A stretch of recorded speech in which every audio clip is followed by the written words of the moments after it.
idea was to get box seats. Vince's? Doesn't sound like him. In fact, this whole crumbling theater doesn't feel like him at all. And hello to you, too. Good to see you, Shirley. Been a long time. How have you been? Oh, cut the crap.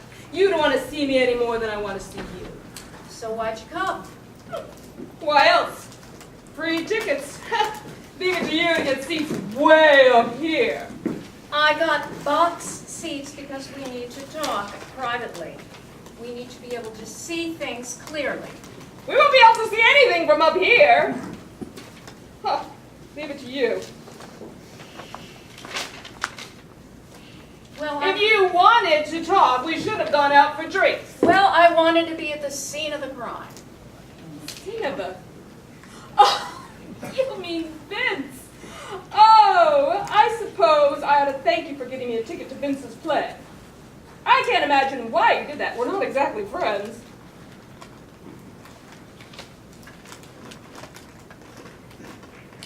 I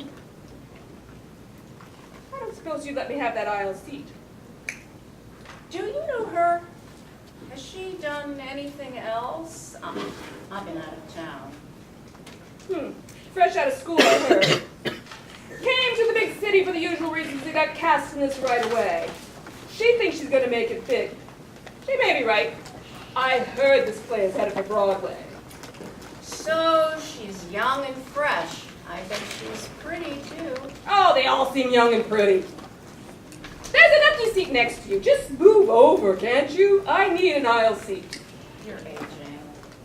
Something happens. You haven't changed a bit, Joe Hennessy. Still the same nothing you were back then. Don't think I'm going to let bygones be bygones. Bygones, I'm the injured party here.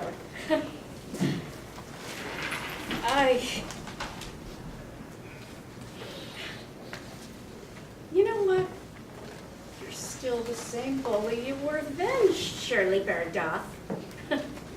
Talk about bygones. You know, I'm still furious that you took Laura away from me. I didn't take Laura from you. You weren't good enough. I won the Belasco for Laura, Best Actress in a Play. I was good, wasn't I? I was born to play Laura.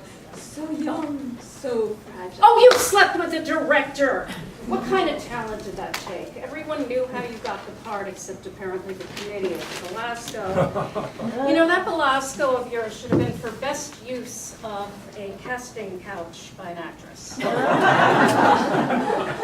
I heard you moved to New York with the pathetic idea of making it big on Broadway. And like every other wannabe, you ended up on the West Coast somewhere. Beverly Hills, actually. What, there's a slum in Beverly Hills? You should talk. You know, your acting career went nowhere after Vince dumped you. Well, not here in the Midwest, and certainly not in New York. That is nothing but sour grapes, and you know it. I've been in almost every hit this town has produced, not just Vince's plays. And here he is, still directing. And here I am, still acting. I'm well aware of how Vince's career has gone and that he thinks he's still a young, moving force of theatrical genius. You know, he's been out to the coast, directed television. I cast the show. Oh, really? Joan Hennessy, girl casting agent. What are we talking about? Who makes it to the finals? An amateur night in Dixie? Well, you haven't heard my name because I had it changed. J.H. Halleck's. Sound familiar? I have too heard of J.A. Halleck's. My agent, before she dumped me, she sent my resume. J.A. Halleck's? You? That casting director? Holy shit. I wanted to start over in LA, and I didn't want baggage that would catch up with me. And it worked out well. I cast television series and even some mainstream movies. So I know firsthand that you weren't the only one who got hurt by what you did to us. He said he wanted to help me. That's what he said to me. He wanted to help me. So what else did he say? I don't remember. It was during a cast party. I was thrilled getting the attention of such an important man.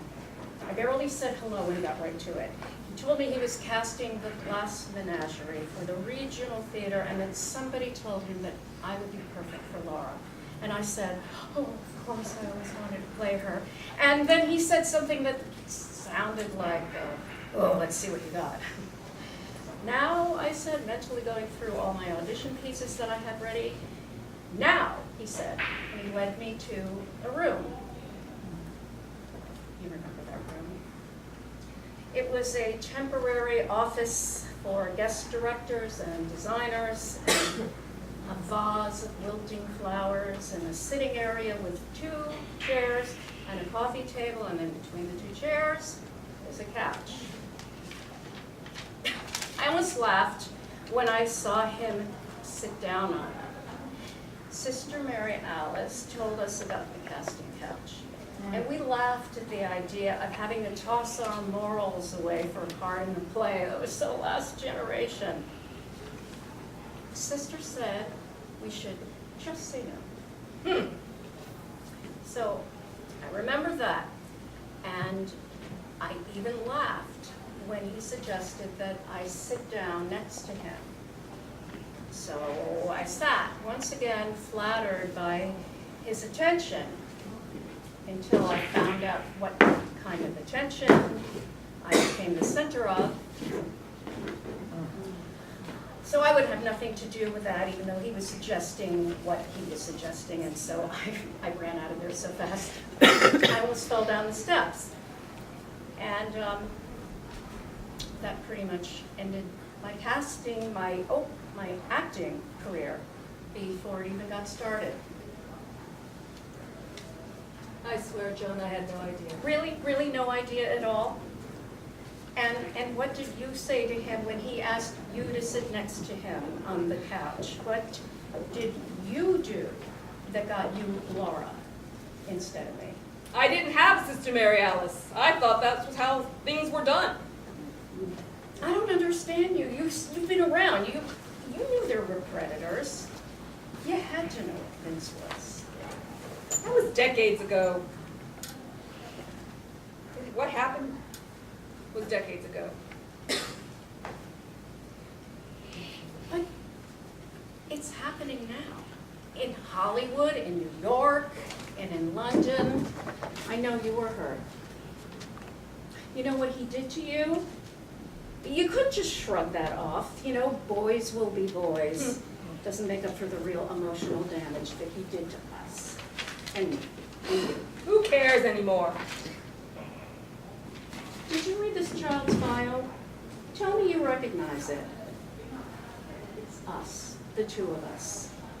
And anyone else coming of age in the theater. We say nothing, and then this poor child gets exploited and then discarded. Don't you wonder, even just a little bit, how she got this part? With Vince directing, you know, she's kind of young for it, and she hasn't done anything before. I had just graduated when I met him. What do you want from me? I can't do anything about this. That girl should know better. Where is her family? Same place our family was, on the fringe of our new, exciting life. Half believing in us, but keeping our bedrooms intact for when we would inevitably come home tail between our legs, deciding that maybe teaching isn't such a bad career after all. Someone did, you know, try to blow the whistle on Vince. But at the time, no one came forward, and the whole thing just died out.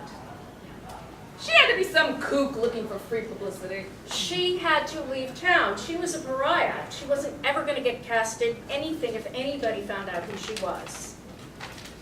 They were right. Best not to rock the boat. They weren't right then. And we're not right now if we let this go on. You know, young women like the one in this play ought to be able to be given a fair shake in the business without being violated. Nobody says anything. Will we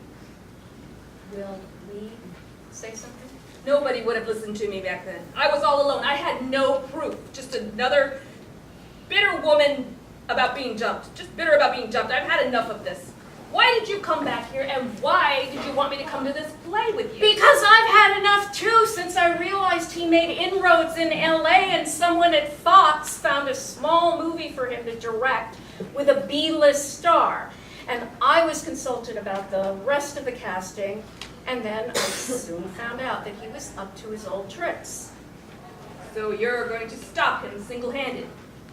You know, you are so right about no one listening to a disgruntled woman. Alone, she's just a bad sport. They paid no attention to me back then. But you? You had to leave town? There was nothing for me here anymore. I was going nowhere, not with Vince behind most of the casting decisions. So, no, I'm not going to do it alone this time. You're going to tell your story, and so is she. When he broke up with me, I didn't get cast in anything important after that. Is that what's going to happen to this kid? We have to stop this. We can't let it go on. Not now. Let her have this play, this performance. Let this be Vince's last play, not hers. There has to be others. We will stand together this time. Only together we can get this to stop. We can get this to end. Maybe we can. Won't do my career any good now. We'll make this his last play. We'll do it. We'll make this his last play. Well, you better believe this is his last anything. The end.